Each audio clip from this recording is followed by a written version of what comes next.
오늘 평화가 너희와 함께 요한복음 산책 7번째 책의 2번째 1부의 후반부 여러분들과 함께 나누겠습니다. 주요한 내용은 사도들에게 나타나셔 부활하신 주님, 그리고 또 그 토마스 사도에게 부활하신 주님에 대한 이야기가 주 내용이 되겠습니다. 그날 곧 주간 첫날 저녁이 되자라는 말, 이것이 반복되고 있습니다. 부활할 때 주간 첫날 이른 아침, 아직도 어두울 때 마리아 막달레나가 무덤가를 향해서 갔고, 또 주간 첫날 저녁이 되자 제자들은 유다인들이 두려워 문을 모두 잠가 놓고 있었다. 그리고 또 예수님이 토마스에게 나타나실 때도 여들의 뒤란 말, 이 주간 첫날 여들의 뒤, 이것이 갖고 있는 의미에 대해서 주님의 십자가와 죽음과 부활을 기념하는 바로 그날이죠. 우리가 왜 주일 미사를 소중하게 여기고 우리가 참여하는가? 바로 주님께서 돌아가시고 부활하신 그날이기 때문에 초대교회 때부터 이날은 특별한 날로, 주님의 날로 우리가 표현했고, 그래서 왜 주일 미사에 우리가 참여해야 되는지 아까 몇 분이 나눠주셨듯이 그 주님을 간절히 갈망하는 그 마리아 막달레나의 마음으로 무덤가를 향해서 달려가는 주님의 표정을 찾는 그 마음으로 우리가 주일날 미사에 참석하면 좋겠습니다.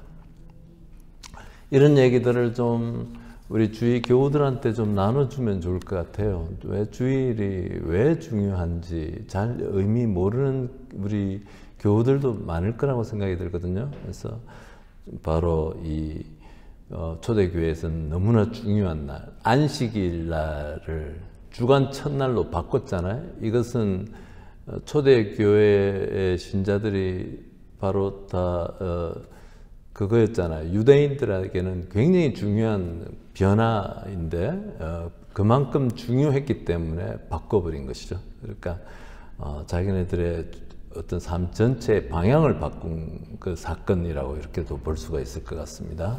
주간 첫날, 또 주간 첫날, 여드레째, 이 표현들이 다 그 주님의 날을 우리가 표현하고 있다는 것. 예. 왜냐하면 주님께서 죽음과 부활을 기념하는 날이다 하는 것, 여러분들이 기억하시면 좋겠고, 그 다음에 제자들은 유다인들이 두려워 문을 모두 잠가 놓고 있었다라고 우리 성서에는 되어져 있는데, 원문에는 문들이랍니다. 그 복수, 한글 번역에는 단수로 되어 있지만 원문에, 그리스 원문에는 문들, 그만큼 두려움에 대한 것이죠. 여러 가지 문이란 문을 다 걸어 잠근 거죠. 두려움 때문에. 믿음의 반대말은 불신앙이 아니라 두려움이다 라고 이렇게 말씀하시고, 이런 두려움들, 우리가 지금 2000년대를 살아가면서도 우리 이 두려움 때문에 우리 신앙이 성장하지 못하고 또 우리 이웃들에게 마음을 열지 못하는 것들을 많이 봅니다. 그래서 죽음에 대한 두려움도 있고, 미래에 대한 두려움도 있고, 또 실패에 대한 두려움도 있고, 관계에 대한 두려움도 있고, 여러 가지 두려움들 속에서 우리가 마음의 문을 닫고 살아가는 것이죠. 그래서 제자들이 문들을 다 모두 잠가 놓고 있었다라는 말, 이 두려움이라는 것, 우리가 신앙생활 하면서 의식해야 된다고 생각합니다. 예수님께서 오셔 가운데에 서시며 평화가 너희와 함께 하고 말씀하신다. 가운데에 서셨다는 것, 이렇게 발현하셨다라고 얘기하시는 것이 아니라 서셨다는 것, 우리 지난주에 우리가 얘기했지만 우리 가운데 계시다는 것을 강조하기 위해서 이렇게 이 표현을 사용한다라고 이렇게 말씀드렸습니다. 그리고 이 평화가 너희와 함께, 이 평화는 인간적 차원의 평화가 아니고 주님이 십자가 죽음에서 승리하시면서 우리에게 주시는 평화다. 주님의 평화가 항상 여러분과 함께라고 축원을 하고 나서 우리가 평화 인사를 서로 나눈다는 것이죠. 폭풍우 속의 평화이다. 그러니까 다툼이 사라지고 갈등이 사라진 그런 평화가 아니라 폭풍우 속에서 얻어지는 주님의 평화라는 표현을 송복무 신부님께서 사용하고 계십니다. 이런 것들을 우리가 추구해야 되고 일상 안에서 체험할 수 있도록 주님께 의지하면서 또 기도하면서 나아가야 될 거라고 생각됩니다. 당신의 두 손과 옆구리를 그들에게 보여주셨다.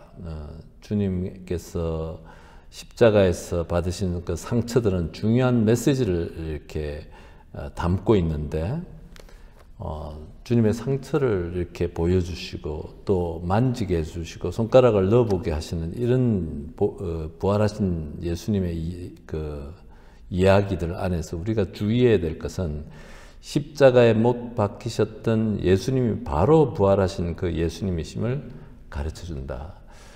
저희들이 그 공부 시간을 통해서 요한복음 산책을 통해서 몇 번 등장했던 영지주의자들, 예수님의 육신을 무시하고 영적인 것만 이렇게 신성만을 갖다 강조하는 그 시류와 반대되는 예수님께서 당하셨던 그 육체적 상처들, 또 더 나아가서는 예수님께서 구유에서 태어나셨던 가난함들, 그 느끼셨던 나자렛에서 지내셨던 그 목수 생활의 그 오랜 시간들, 또 난민으로서 이집트에서 사셨던 이 모든 것들이 바로 그 예수님 전체의 구원 계획 안에 있는 것이다. 그것을 떠나서 우리가 영광의 주님 그리고 전능하신 주님만을 바라보는 것은 우리 교회가 초대교회 때부터 고백하는 그 예수님 그리스도상이 아니다는 것이죠.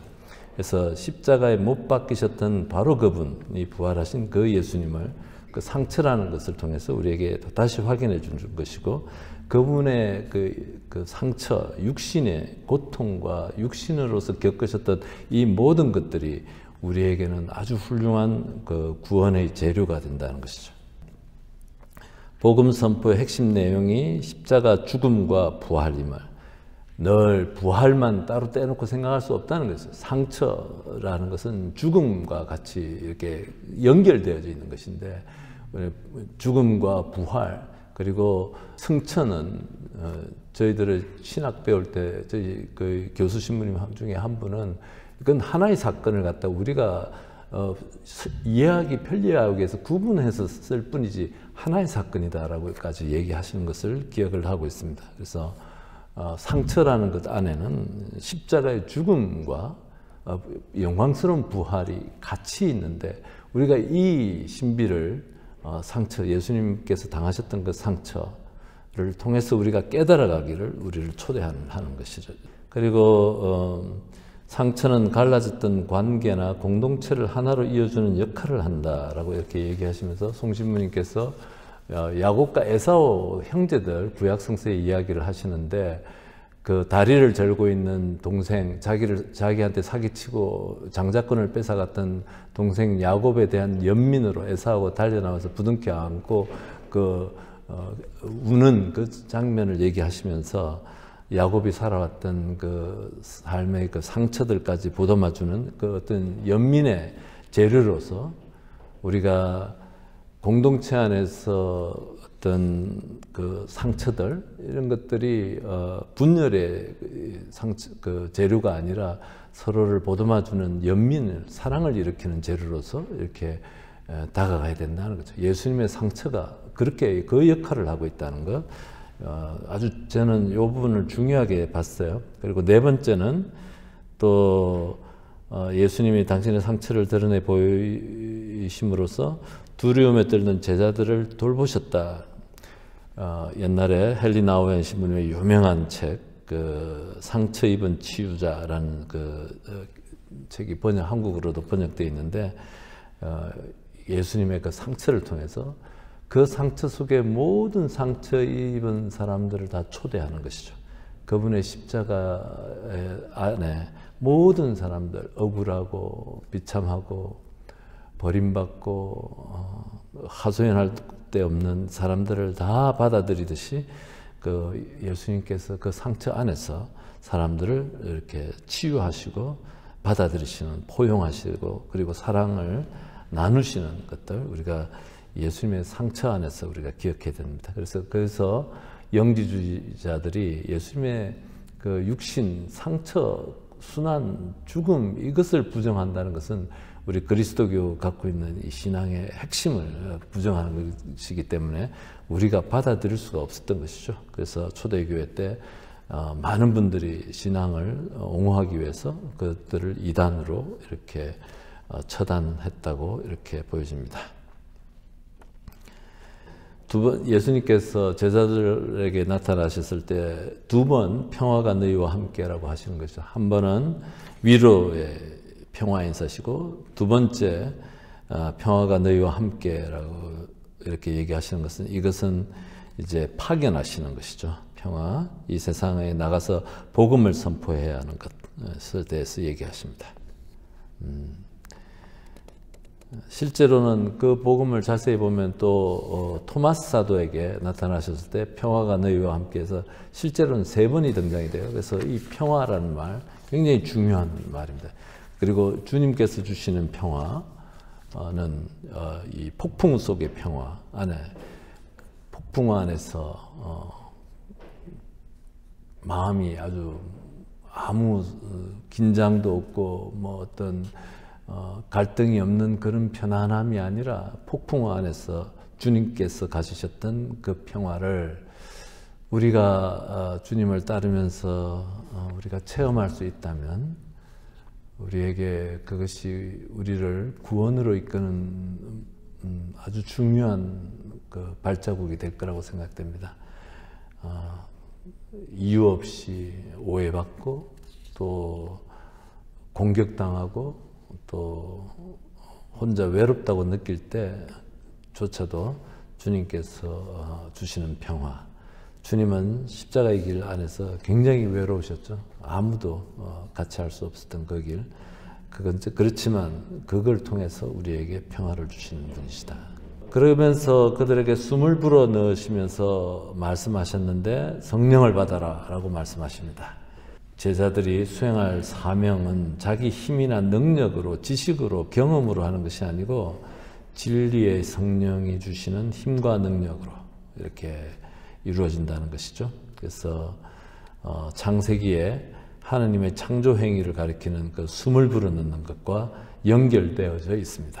그래서 예수님께서 새로운 하나님 백성들을 이제 숨을 불어넣으시고 그리고 또 자녀가 되게 하시는 또 그걸 통해서 성령 힘과 능력을 받아서 사명을 수행할 수 있게 해주시는 것이죠. 예. 그래서 여기에 예수님이 주시는 성령 파라클레토스, 그 언어 단어 자체가 갖고 있는 의미는 옆에 있도록 불린 자, 그러니까 파라라는 게 곁이란 뜻이죠. 옆에 있도록 불린 자란 뜻이죠. 우리와 함께 하시는 성령 하느님이시죠. 그래서 성령께서 하시는 그 역할은 예수님께 배운 것을 기억하게 하고 예수님께 배운 것을 깨우치도록 도와주시고 또 이제 복음 선포를 나가서 수행하면서 직면한 문제들을 헤쳐나갈 수 있는 지혜와 통찰력을 주시는 분이시다. 즉 우리를 예수님께로 이끌고 예수님의 지혜를 갖고서 우리의 사명을 수행할 수 있도록 도와주시는 분으로서 성령 하느님을 말씀하신다. 지난 시간에 얘기했듯이 사도행전에 따르면 성령께서 성령을 받는 제자들이 성령을 받는 것은 부활하신 지 50일 뒤. 하지만 요한복음에서는 바로 부활하신 그 당일. 근데 이것들을 갖다가 여러분들이 혼란스러워할 필요는 없다는 것이죠. 성서의 저자 내지는 복음서의 그 공동체의 필요에 따라서 신학적 관점에 의해서 편집되어지는 것이죠. 그래서 전혀 그런 것들이 성서 안에 너무 많이 있어요. 예수님께서 성전을 정화하시는 이런 이야기들이 어떤 복음에서는 예수님의 공생활 처음 나오는데 똑같은 사건이지만 어떤 복음에서는 예수님은 공생의 그 끝에 순환을 시작하기 직전에 일어나는 사건이거든요. 그래서 이런 사건의 배열이나 이런 것들은 공동체나 저자의 신학적 관점에 따라서 다르게 배열한다는 것이죠. 예, 그런 것들은 성서를 이렇게 좀 여러분들이 좀 이론적으로 공부하시면서 더 깊이 잘 이해하실 수 있을 거라고 생각이 됩니다. 누구의 죄든지 용서해 주면 그가 용서를 받을 것이고 그대로 두면 그대로 남아 있을 것이다.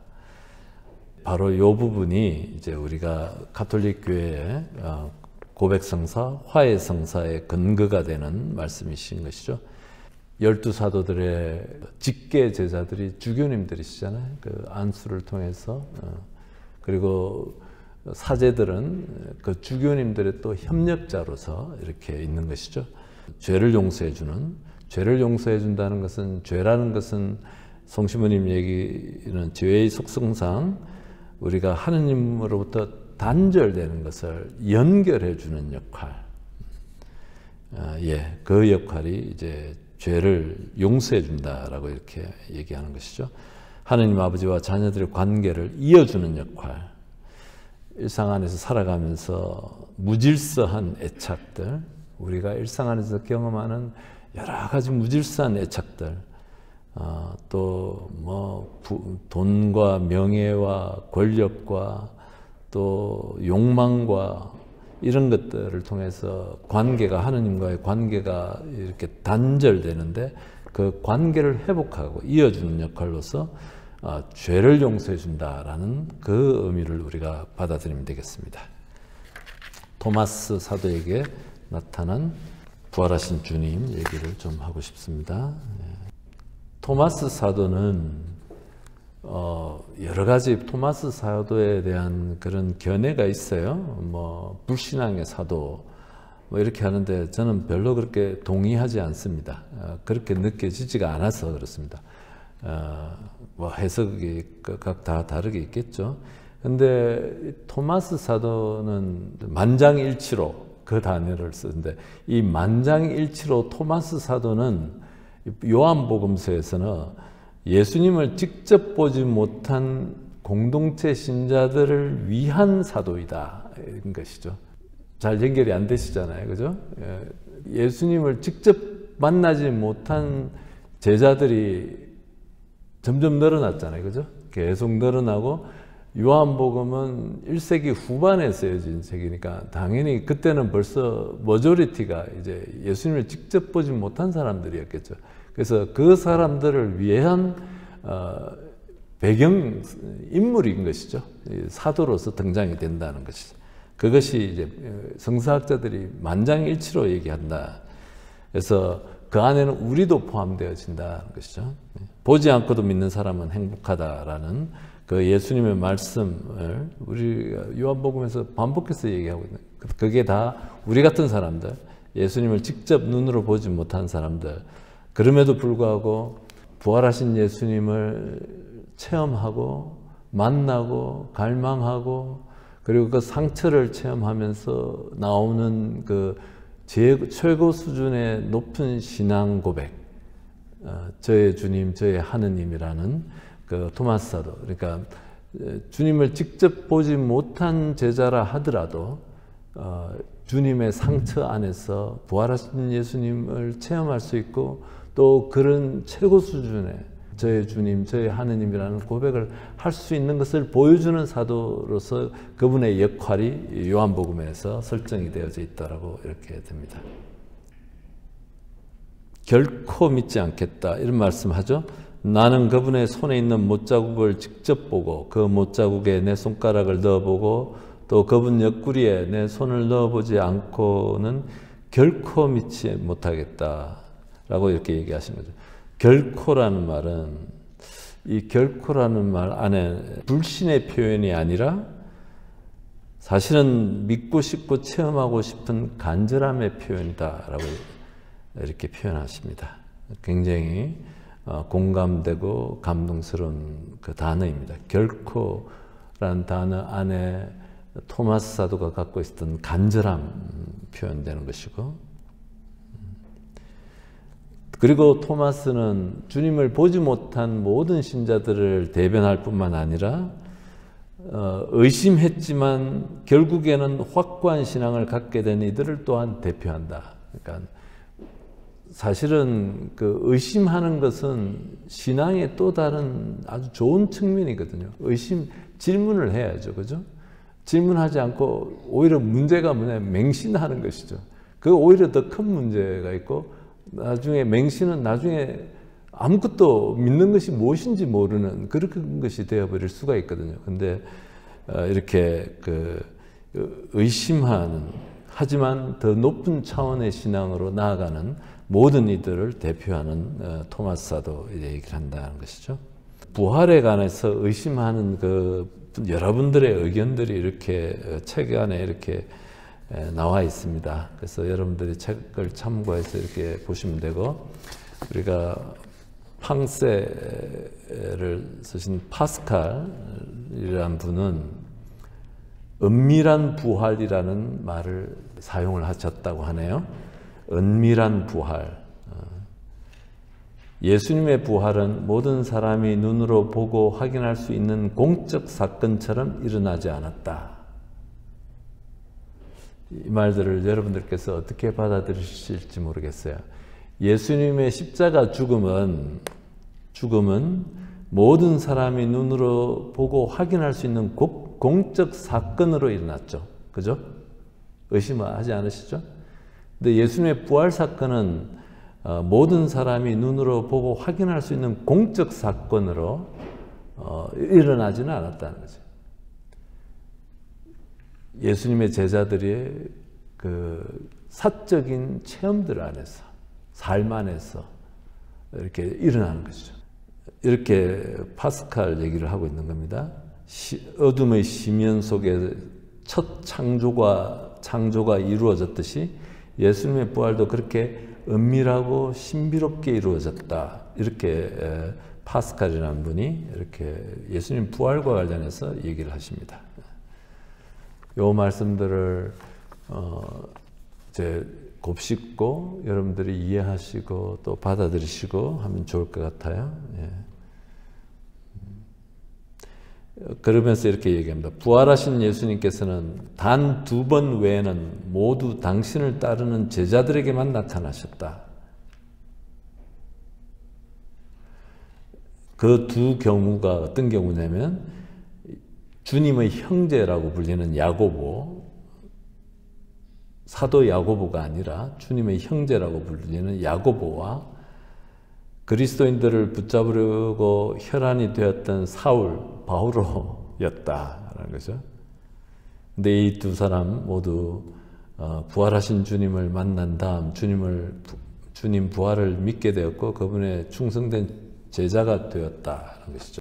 주님의 형제 야고보는 복음서에 한 2번 정도 아마 정신 나갔다는 소문이 들어서 가족들이 예수님을 잡으러 온 사건이 있었어요. 거기에 아마 주동자로 나왔던 인물이었던 것 같아요.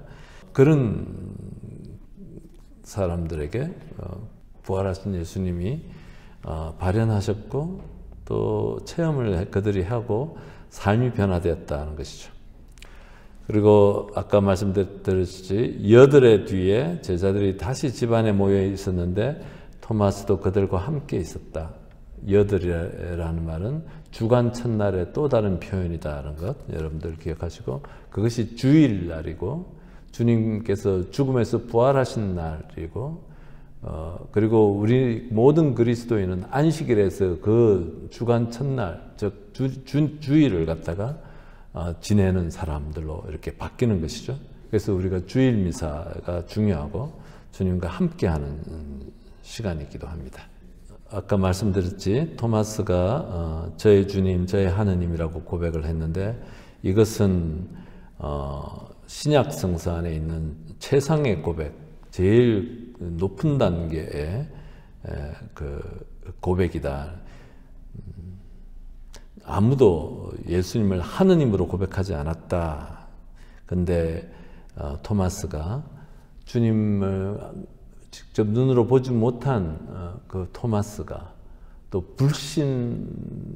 의심하고 질문했던 이 토마스가 이 높은 단계 신앙에 이르렀다는 것은 우리에게도 희망을 주고 우리에게 용기가 되는 그런 말씀이라고 생각이 됩니다. 그리고 상처를 갖고서 부활하신 예수님이 저에게는 굉장히 위로가 되거든요.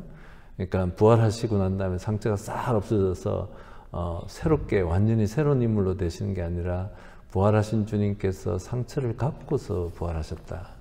상처를 통해서 부활하시고 그리고 그 상처에 손을 넣어보고 만져보게 함으로써 토마스 안에서 그 깊은 신앙 고백이 되는 것은 우리가 이 이야기는 우리가 어떤 예수님을 믿고 또 예수님 안에서 무엇을 체험해야 되는지를 시사한다고 생각이 되는 것입니다.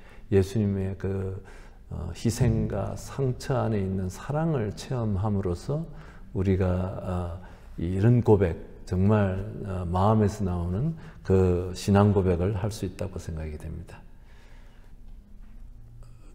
의심하는 토마스와 관련해서 우리 내면의 의심 가운데는 교회 가르침대로 믿고 싶지만 이성적으로, 지적으로 이해가 되지 않는 것들이 있죠. 많을 겁니다. 저는 오히려 맹신이 더 위험하다고 생각을 하는데 저희가 그 믿을 교리 있지 않습니까? 그 도그마라고 하는 것을 무조건 믿어야 되는 것은 여러 교회가 이제 삼위일체 교리부터 시작을 해가지고 2000년 역사 동안 성모성천까지 이렇게 다 그 믿을 교리로 교회가 이렇게 선포를 하지 않습니까?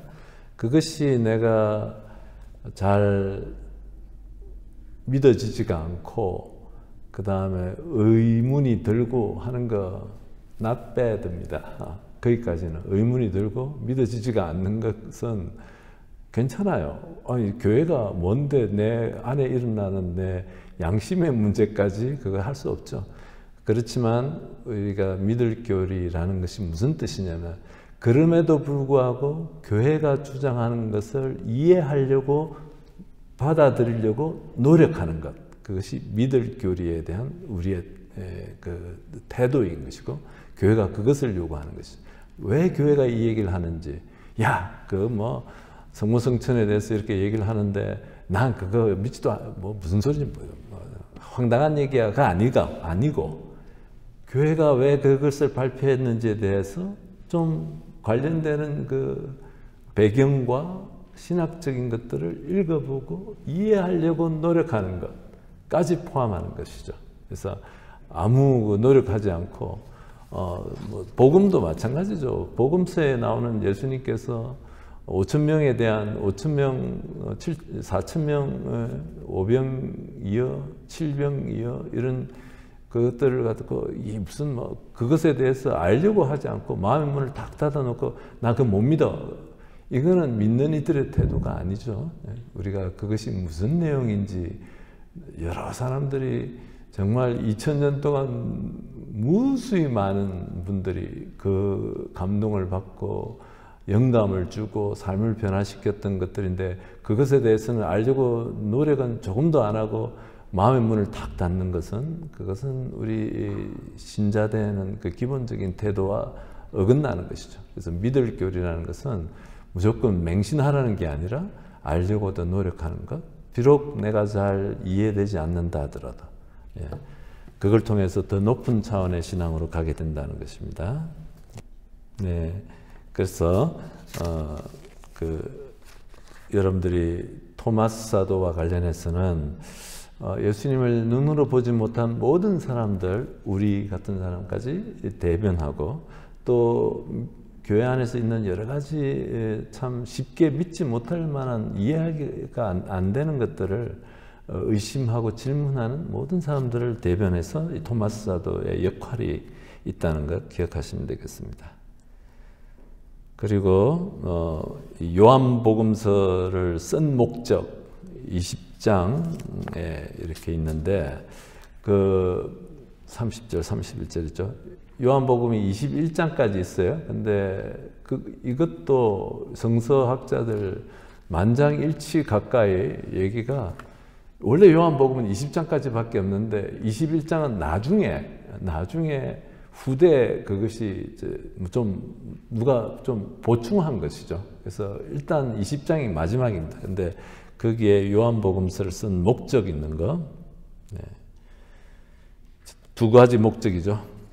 첫째, 이것들을 기록한 목적은 예수님께서 메시아시며 하느님의 아드님이심을 여러분이 믿고 또 그렇게 믿어서, 송신부님께서 믿고 또 그렇게 믿어서 반복해서 쓰는 것은 이거는 계속되는 너무나 중요한 것이기 때문에 한 번 믿는 게 아니라 믿고 또 믿고 또 믿고 계속 그것을 예수님에게 포커스를 맞춰서 그 안에서 믿음을 키워가는 그 초대로서 이 단어를 쓴다. 반복한 믿고 또 믿어서 그냥 쓰여진 게 아니다는 것이죠.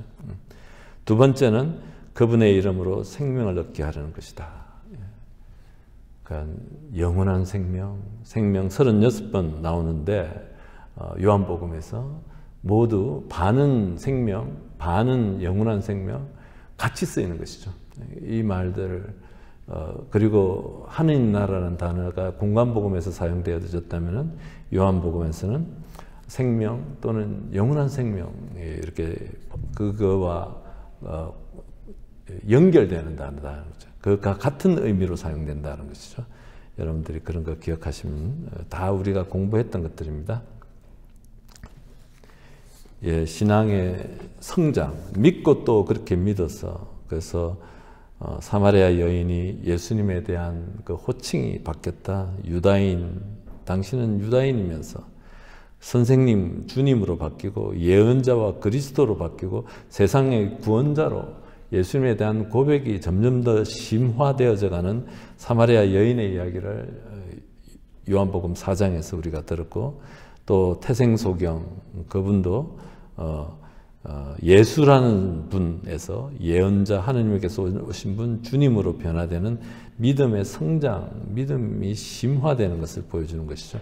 그래서 우리도 이렇게 믿음이 성장하고 심화되고 믿음이라는 것은 나 스스로의 어떤 의지 결정이 아니고 예수님과의 관계의 심화이다. 예수님의 마음을 더 깊이 마음과 더 깊이 통하고 그리고 예수님과의 관계가 인격적인 관계가 더 심화되는 것을 우리는 믿음이라고 하지 나는 믿어 하는 나의 의지의 결단이 아니라는 것이죠. 그래서 우리가 그런 것들 꼭 기억하시기 바랍니다.